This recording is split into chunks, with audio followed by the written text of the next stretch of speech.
तो इस वीडियो में हम आपको बताएंगे पाइथन में इनपुट ऑपरेशन और आउटपुट ऑपरेशन कैसे परफॉर्म करते हैं। तो सबसे पहले आपको ये याद रखना होगा कि इनपुट के लिए पाइथन में हम इनपुट फंक्शन यूज़ करते हैं और आउटपुट के लिए हमारे पास पाइथन में एक प्रिंट नाम का फंक्शन है। इन्हीं दोनों फंक्शन के थ्रू हम क्या करते हैं, पाइथन में इनपुट आउटपुट ऑपरेशन परफॉर्म करते हैं। लेकिन इनपुट फंक्शन के बारे में मैं आपको बताऊं, इनपुट फंक्शन हम तब यूज़ करते हैं जब हमें रन टाइम में यूज़र से वैल्यू इनपुट कराना होता है तब। तो यहाँ पे इनपुट फंक्शन के बारे में मैंने क्या लिखा है, หน้าที่ก็คือหน้าที่ว่ามันมีการทำงานยังไง In Python programs we use input function to take any kind of data input from the user through the keyboard। अगर आप यूज़र के थ्रू कीबोर्ड से इनपुट लेना चाहतेอย่างข้อที่1มันก็บอกว่าในโปรแกรมPython เนี่ยก็คือเราก็ใช้ input ฟังก์ชันของ input ก็คือทำแบบนำเป็นการป้อนข้อมูลเข้าจาก user ก็คือจากผู้ใช้ผ่าน through the keyboard ก็คือผ่านทางคีย์บอร์ดก็คือป้อนข้อมูลผ่านทางคีย์บอร์ดपाइथन programme में data को, तब आप use करेंगे इनपुट फंक्शन। ठीक है, तो इनपुट फंक्शन काम कैसे करता है, the input function waits for the user input and as soon as the user enter the data and press the enter key the input function read.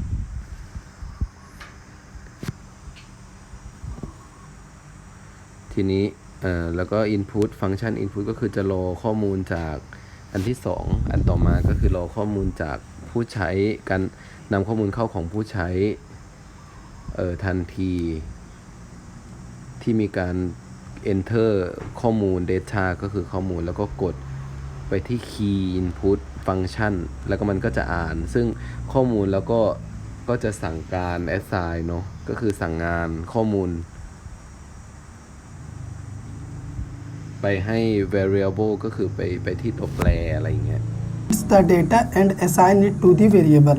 सबसे पहले इनपुट फंक्शन क्या करता है, यूज़र के इनपुट का वेट करता है। जैसे ही यूज़र इनपुट दे देता है, डेटा इनपुट कर देता है और एंटर की प्रेस करता है, उसी टाइम पे इनपुट फंक्शन क्या करता है, जो भी डेटा यूज़र ने इनपुट किया था उसे वेरिएबल में असाइन कर देता है। ठीक है, और हमारा वैल्यू इनपुट हो जाता है। तो इनपुट फंक्शन यूज़ करने का सिंटैक्स क्या है, यहाँ पे आपका होगा वेरिएबल इक्वल टू और यहाँ पे आपका ये इनपुट फंक्शन। इनपुट फंक्शन हमेशा स्ट्रिंग वैल्यू रिटर्न करता है। ठीक है, यहाँ पे आप मैसेज कुछ भी पास कर सकते हैं इनपुट फंक्शन से। तो आप जो भी यहाँ पे मैसेज पास करेंगे उसके बाद जब एंटर की हिट करेंगे वो वैल्यू जाके वेरिएबल में असाइन हो जाएगा। उसके बाद आपको वो मैसेज के साथ बोलेगा डेटा इनपुट करिए। ठीक है, input function always return string value, यहाँ पे मैंने देखो लिखा भी है, ये स्ट्रिंग वैल्यू ही रिटर्न करता है। अगर आप इंटीजर टाइप का इनपुट देना चाहते हैं तो बाद में आपको उसे कन्वर्ट करना पड़ेगा। हम आपको प्रैक्टिकल में दिखाएंगे वो काम कैसे होगा। ठीक है, लेकिन प्रिंट फंक्शन क्या होता है, प्रिंट फंक्शन का यूज़ क्या है, it is use to display the output on the console. अगर आपको अपने आउटपुट कंसोल में कुछ भी आउटपुट डिस्प्ले कराना है, कुछ भी प्रिंट करना है, तब आप यूज़ करेंगे प्रिंट फंक्शन। और यहाँ पे प्रिंट फंक्शन में आप कोई भी वेरिएबल डायरेक्टली लिख के प्रिंट कर सकते हैं उसके वैल्यू को, या फिर डबल कोट्स में मैसेज भी प्रिंट कर सकते हैं। तो अभी चलिए हम क्या करेंगे, इसी चीज़ का प्रैक्टिकल आपको शो करके दिखाते हैं कि कैसे ये ऑपरेशंस परफॉर्म होगा। इनपुट आउटपुट फंक्शन हम यूज़ करेंगे।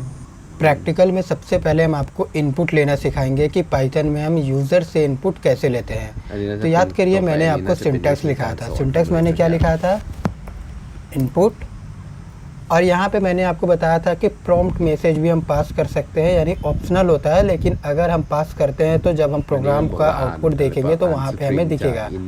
तो मैं यहाँ पे एक सूटेबल मैसेज पास करता हूँ, एंटर डेटा। ठीक है, मैंने मैसेज पास कर दिया तो हमारा इनपुट हो चुका है। तो इस इनपुट को हमें स्टोर भी करना होगा, तो मैं एक वैर नाम के वेरिएबल पे इसे स्टोर कर लेता हूँ। ठीक है, अब मैं सिंपल प्रिंट फंक्शन को कॉल करता हूँ और यहाँ पे सबसे पहले तो मैं वैर को ही प्रिंट करता हूँ। ठीक है, कंट्रोल एस करता हूँ और प्रोग्राम को रन करता हूँ। तो यहाँ पे एंटर डेटा हमें एंटर करने के लिए बोल रहा है, तो मैं यहाँ 12 एंटर करता हूँ। तो यहाँ पे आप देख सकते हैं 12 प्रिंट हो चुका है। अब मैं आपको बताता हूँ, मैंने आपको क्या बोला था कि इनपुट फंक्शन हमेशा और हमेशा स्ट्रिंग वैल्यू रिटर्न करता है। तो उसको भी चेक कर लेते हैं। प्रिंट के अंदर हम टाइप फंक्शन को कॉल करेंगे और उसके अंदर ตรงนี้น่าจะเป็นการสอน where วิธี को การ प्रिंट ทำ करेंगे, การ ठीक है। ป้อนข้อมูล कंट्रोल एस करता हूँ मैं, देन अगेन रन करता हूँ इसे। type ก็คือพิมพ์ तो ये थोड़ा सा टाइम लेगा। यहाँ पे मैं फिर वैल्यू हुआ इनपुट करता हूँ प्रभेद सपोज का 100, type। ठीक है। तो यहाँ पे आप देख सकते हैं 100 प्रिंट हुआ है और साथ में उसका टाइप क्या प्रिंट हुआ है, str प्रिंट हुआ है। यानी हमने भले ही इंटीजर वैल्यू इनपुट लिया और उसे प्रिंट करा, लेकिन उसका टाइप क्या है, उसका टाइप str है। ये इनपुट फंक्शन हर हाल में इसका डिफ़ॉल्ट रिटर्न टाइप स्ट्रिंग होता है। तो अब हमें इंटीजर वैल्यू हमने इनपुट लिया, तो हम चाहते हैं कि यहाँ पे टाइप भी इंट ही हो। तो पाइथन में अगर हमें अपने रिक्वायरमेंट के हिसाब से अपनी वैल्यू को कस्टम करना है तो हर तरह का फंक्शन भी होता है। तो यहाँ पे हमें सिंपल इंट फंक्शन को लिखना होगा। हमने इंट फंक्शन को कॉल करा और यहाँ पे इसका ब्रेसेस क्लोज किया, कंट्रोल एस करता हूँ, देन अगेन प्रोग्राम को मैं रन करता हूँ। यहाँ पे एंटर डेटा बोल रहा, अगर मैं इस बार 100 करता हूँ और एंटर करता हूँ तो देखिए 100 तो प्रिंट हुआ, लेकिन उसका टाइप क्या हुआ, इंट प्रिंट हुआ इस टाइम। इंट इसलिए हुआ क्योंकि यहाँ पे आप देख सकते हैं हमने जो भी वैल्यू यहाँ पे इनपुट लिया इनपुट फंक्शन में, देन उसके बाद हमने यहाँ पे इसका टाइप कन्वर्जन कर दिया, यानी इंटीजर कर दो, और वेरिएबल में फिर इंटीजर स्टोर हुआ, ठीक है। อันนี้ก็น่าจะทำ अब मैं चाहता हूँ कि मैं एक फ्लोट टाइप की वैल्यू इनपुट लूँ, तो मैं प्रोग्राम को करता हूँ रन, और यहाँ पे इंटर डेटा में मैं इनपुट करता हूँ 12.34। तो यहाँ पे आप देख सकते हैं वैल्यू एरर आया है, यानी हमारा इनपुट क्या है 12.34। हमने यहाँ पे क्या यूज़ करा है, इंट फंक्शन यूज़ करा है। तो इंट क्या करता है, सिर्फ और सिर्फ इंटीजर टाइप का इनपुट ही एक्सेप्ट करेगा। इस वेरिएबल में हम सिर्फ इंटीजर वैल्यू ही स्टोर करा पाएंगे, और यहाँ पे हम इनपुट ले रहे हैं फ्लोट, इसीलिए हमें एरर जनरेट कर रहा है, वैल्यू एरर। तो इसका सॉल्यूशन क्या है, यहाँ पे आप इंट के जगह पे फ्लोट फंक्शन हमें लिखना होगा, ठीक है। फ्लोट फंक्शन को हमने कॉल करा और अगेन मैं प्रोग्राम को करता हूँ रन, ป้อนค่าแบบ error หรือเปล่า ठीक है। หรือเปล่า इंटर เช่น डेटा, ไม่ถูก यहाँ ต้อง पे जब मैं इंपुट करता हूँ फ्लोटिंग टाइप का वैल्यू, तो आप देख सकते हैं 12.21 प्रिंट भी हुआ है, और उसका टाइप क्या प्रिंट हुआ है, उसका टाइप प्रिंट हुआ है फ्लोट, ठीक है। लेकिन अब अगर मैं फिर से प्रोग्राम को करूँ अगर रन, और यहाँ पे स्ट्रिंग टाइप की मैं वैल्यू इनपुट लेता हूँ, जैसे मैंने अंकित लिखा, तो यहाँ पे फिर अगेन वैल्यू एरर आया है, couldn't convert string to float। String को आप फ्लोट में कन्वर्ट नहीं कर सकते, आप इनपुट ले रहे हैं स्ट्रिंग और आपने यहाँ पे कन्वर्ट क्या करना चाहा है, फ्लोट, तो ये पॉसिबल है ही नहीं। अगर बूल वैल्यू इनपुट लेना होगा तो हमें यहाँ पे बूलियन का यहाँ पे यूज़ करना होगा बूल, ठीक है। तो हम देखिए अलग अलग अगर हमारा रिक्वायरमेंट है तो हमें यहाँ पे चेंजेस करना पड़ रहा, अलग अलग टाइप का फंक्शन कॉल करना पड़ रहा, फंक्शन लिखना पड़ रहा है। इंट के लिए इंट, फ्लोट के लिए फ्लोट। तो इसका एक सॉल्यूशन है, पाइथन में ऑलराउंडर एक फंक्शन होता है, यहाँ पे आप अलग अलग के लिए इसको इरेज करिए, और यहाँ पे सिंपल हम इवल फंक्शन अगर लिख दें और कंट्रोल एस करें। अब मैं प्रोग्राम को करूँ रन, और यहाँ पे एंटर डेटा, इस बार मैं डेटा एंटर करता हूँ 12.89। तो यहाँ पे आप देखिए 12.89 प्रिंट भी हुआ है, उसका टाइप क्या प्रिंट हुआ है, फ्लोट प्रिंट हुआ है। अब मैं इनपुट लेता हूँ 100, तो यहाँ पे आप देख सकते हैं 100 प्रिंट भी हुआ है, उसका टाइप इंट प्रिंट हुआ है। यानी पिछला बार जब हमने 12.89 लिया था तो उसका टाइप अपने आप ऑटोमेटिकली फ्लोट दिखाया, देन इस टाइम जब मैंने 100 इनपुट लिया तो उसका टाइप ऑटोमेटिकली इंट शो किया, ठीक है। इसी तरह से हम बुलियन वैल्यू भी इनपुट ले सकते हैं। मैं प्रोग्राम को अगेन करता हूँ रन, और यहाँ पे अगर मैं लिखूँ ट्रू और एंटर हिट करूँ तो इसका टाइप देखिए अब क्या बता रहा है, बूल। यानी इवल फंक्शन अगर हम यूज़ करते हैं तो हमें अलग अलग तरह का यहाँ पे फंक्शन लिखने का ज़रूरत नहीं है कि इंट लिखो, फ्लोट लिखो, बुलियन के लिए बूल लिखो, हम सिंपल इवल फंक्शन यूज़ करके भी कर सकते हैं, ठीक है। तो इसका सॉल्यूशन इवल फंक्शन है। मैं रेकमेंड करूँगा कि आप जब भी अलग अलग तरह के, यानी कुछ भी अगर इंटीजर भी इनपुट लेना हो तो आप इवल फंक्शन का ही यूज़ करें। इंट का करेंगे तो आप सिर्फ इंटीजर टाइप की वैल्यू ही इनपुट ले पाएंगे, ठीक है। अब मैं आपको थोड़ा सा बता देता हूँ, जैसे मैं प्रिंट फंक्शन के बारे में अब मैं थोड़ा एक्सप्लेन करता हूँ आउटपुट के लिए। हालांकि हमने यहाँ पे प्रिंट फंक्शन यूज़ करा भी है, देखिए यहाँ पे हमारा वैल्यू भी प्रिंट करा रहे थे हम और उसका टाइप भी, लेकिन अब मैं कुछ एक्स्ट्रा बताता हूँ प्रिंट फंक्शन के बारे में, ठीक है।